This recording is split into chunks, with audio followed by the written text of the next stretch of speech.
Et justement pour parler de l'importance de ce stade qui est devenu un pour l'éducation et l'enseignement en République arabe d'Égypte, pour dresser un bilan de l'importance et les messages importants du président. Dans le cadre de cette visite hier, nous avons le plaisir d'avoir à bord Dr Nermine Adel, qui est conseillère du développement de la technologie de l'enseignement. Bonjour docteur. Bonjour. Vas-y. Eh bien, docteur Nermine Adel Torfa, vous êtes une des spécialistes et un des acteurs de cette industrie. Tout d'abord, qu'est-ce qu'on pourrait évoquer quand on parle de la particularité de cette université de Kafr el-Cheikh? Pourquoi cette université en particulier? Parce que, comme vous savez, vous venez de citer plusieurs étapes concernant le plan du président Abdel Fattah el-Sisi. On parle autour du plan 2030,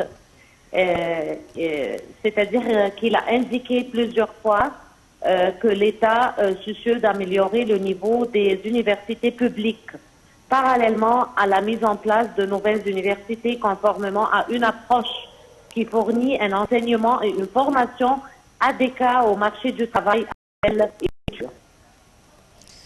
Alors, docteur Nermine Adel, comme vous parlez, vous spécialisez en matière de technologie. Le président Fattah el-Sisi a insisté sur l'importance justement d'être, comme vous venez de dire, au bout de la technologie et surtout avec l'inauguration de cette université qui est celle de l'intelligence artificielle. Alors, avec les villes intelligentes en Égypte, avec toute une infrastructure de travail numérisée, quelle serait l'importance de ce modèle de Sharm el-Cheikh? Le modèle, je vous entends mal, excusez-moi. La dernière... Oui, je parle de l'importance d'avoir une faculté spécialisée dans l'intelligence artificielle. Quelle serait donc son importance dans justement le plan global du pays, de la République arabe d'Égypte en matière de création de nouvelles villes intelligentes, créer aussi des emplois, la numérisation généralisée, etc. Voilà, parce que quand vous savez que l'idée, on peut reprendre l'idée que le président Abdel Fattah el-Sisi a ouvert la conférence nationale pour la recherche scientifique, c'est-à-dire il donne une occupation, une importance spéciale à la recherche scientifique pour améliorer le niveau des étudiants, pour donner les priorités de la recherche scientifique en Égypte dans le cadre de la vision égyptienne du développement durable au plan 2030 et de la stratégie nationale unifiée par la science et la technologie. Pourquoi? Pour qu'on puisse créer une nouvelle génération des étudiants qui peuvent avoir une approche vers le marché du travail d'une façon tout à fait différente qu'autrefois. Et que tous ces efforts sont faits pour faire progresser le système d'enseignement supérieur et de recherche scientifique d'une manière qui convient à l'Égypte et qui réalise les espoirs et les aspirations des Égyptiens. Voilà. Aussi, le plan du gouvernement visait à créer un environnement stimulant pour la localisation et la production de connaissances, c'est-à-dire à relier les applications et les résultats de la recherche scientifique aux priorités de l'État d'autre part.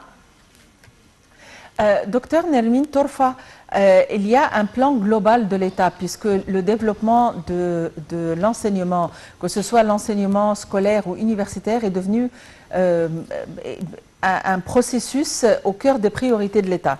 Quel est le plan global, si on peut le dire? Il ne s'agit pas uniquement, bien sûr, de l'université de Kafr el-Cheikh. Quel est le plan global qui est en cours d'exécution à l'heure actuelle? Comme vous savez, le président égyptien, ou bien le président Abdel Fattah el-Sisi a souligné plusieurs fois la nécessité de focaliser les études universitaires sur les sciences technologiques modernes. Il s'occupait tout le temps aussi du projet des jeunes en général. On peut reprendre la création de l'Académie nationale des jeunes qui était inscrite sur l'agenda du plan 2030.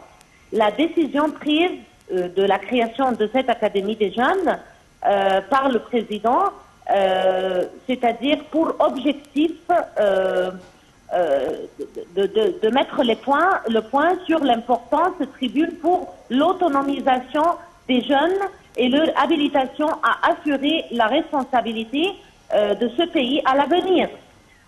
Aussi, on peut parler vous venez de dire, il s'agit aussi de l'activation et le développement d'un système national intégré d'innovation en travaillant à augmenter le nombre de chercheurs en préparant les étudiants à travers la création de nouvelles universités. On a cité autrefois la création de 10 nouvelles universités et la nécessité de focaliser les études universitaires sur la science technologique moderne et les spécialisations scientifiques avancées. Alors, docteur Nermine Adel, le président a eu quand même à lancer plusieurs, plusieurs directives également dans le cadre de cette inauguration de cette université d'exception. On a vu hier, c'était des images vraiment exceptionnelles, que ce soit au niveau de l'infrastructure ou que ce soit au niveau des objectifs de l'enseignement et comment ça marque une étape primordiale dans le développement justement de l'enseignement. Le président, entre autres, avait parlé de l'importance qu'accorde l'ECA à tous ceux qui sont donc les meilleurs étudiants et qui ont donc une intelligence, un IQ supérieur et qu'il y aura donc des mécanismes pour les aider et les entretenir. Parlez-nous un petit peu de cette stratégie universitaire justement pour offrir aux meilleurs des opportunités encore plus importantes. Oui, alors le président a souligné la priorité majeure qu'accorde l'État aux jeunes pour leur formation dans de divers domaines. C'est-à-dire, vu qu'ils ont leur programme spécial concernant les formations dans de divers domaines, vu qu'ils sont le véritable espoir et le trésor de l'Égypte, comme on dit tout le temps, on disait tout le temps.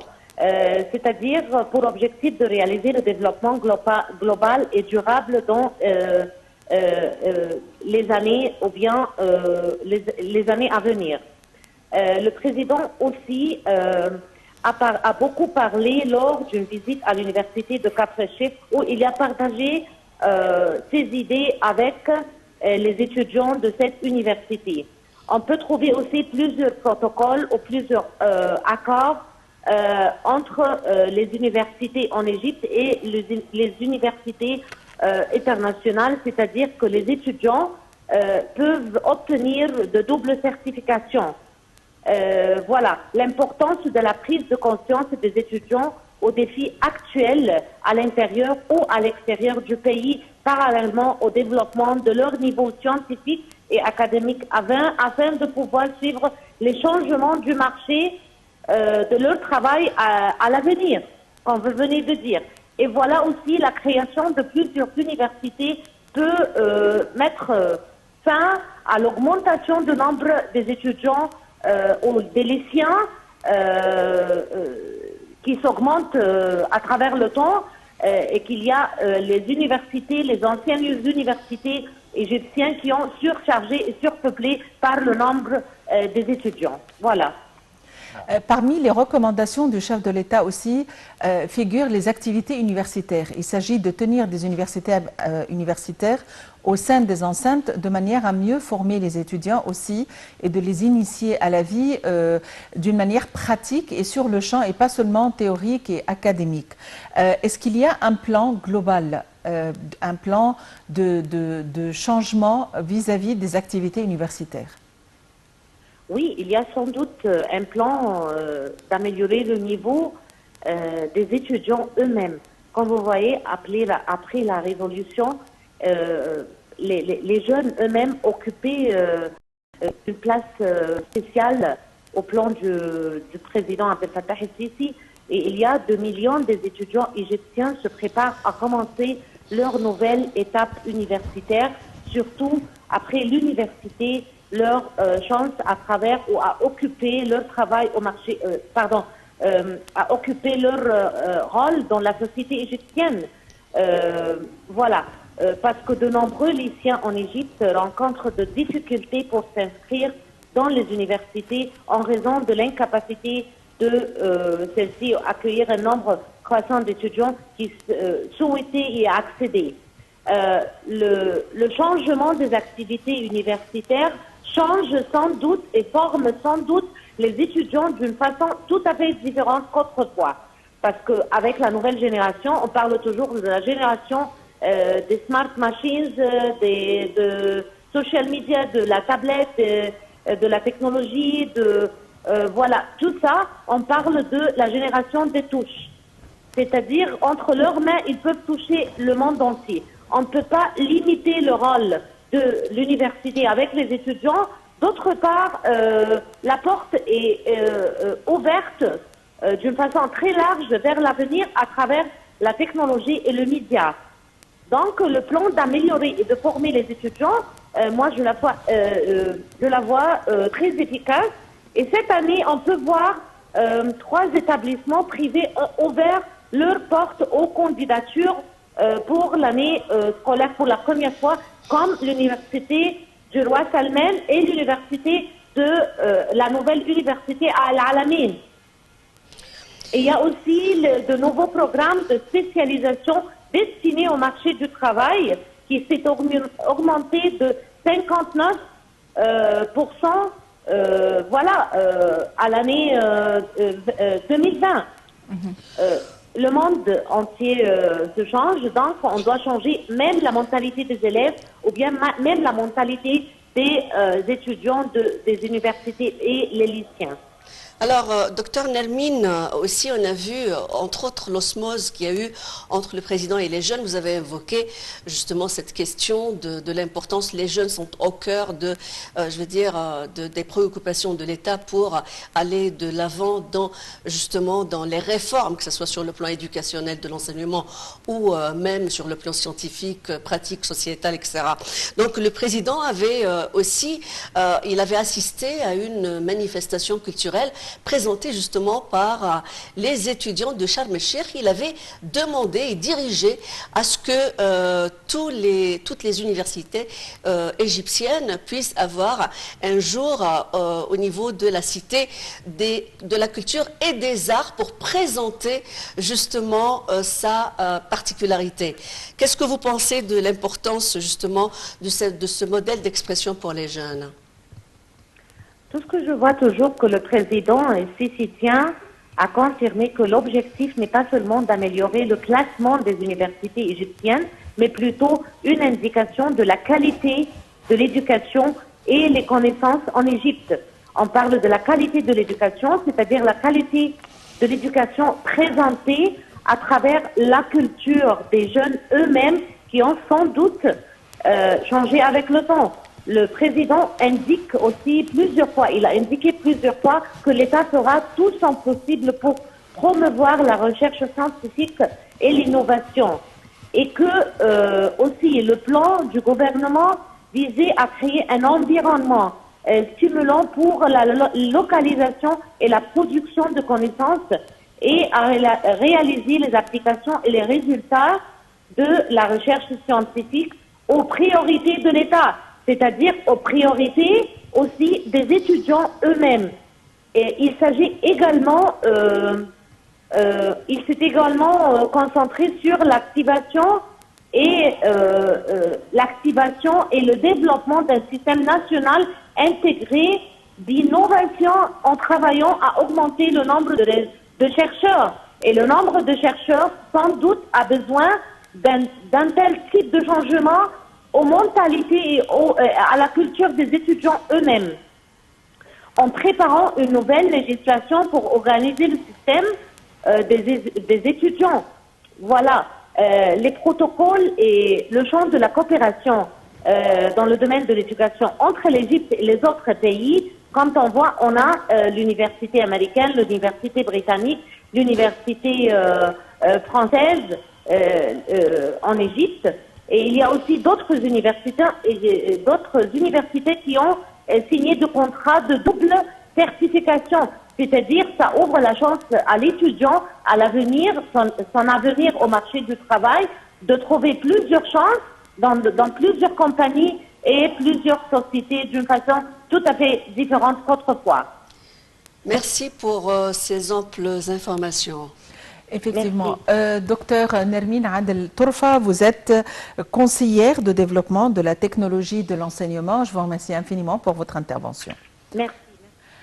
Eh bien, effectivement, nous avons plusieurs genres d'enseignement ici en Égypte, l'enseignement international au niveau des universités et outre les écoles aussi, c'est-à-dire différents cursus.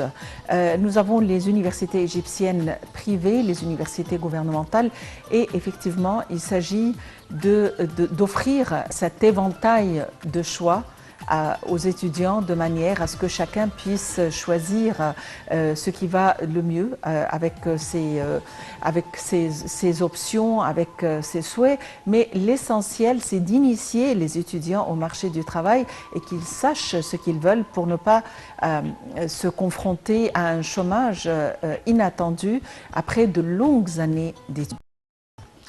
Alors, c'est la fin. Merci d'avoir illuminé ce plateau, pour avoir aussi discuté justement de cette... je disais au départ, c'était un rêve d'enfant d'avoir étudié la robotique. Bon, certes, nous, ça ne donne pas tellement l'occasion, mais en tous les cas, je suis vraiment contente pour les nouvelles générations de pouvoir étudier et travailler en matière de robotique et être à la pointe de la technologie mondiale. Merci Maha. Merci Nawal, merci à tous.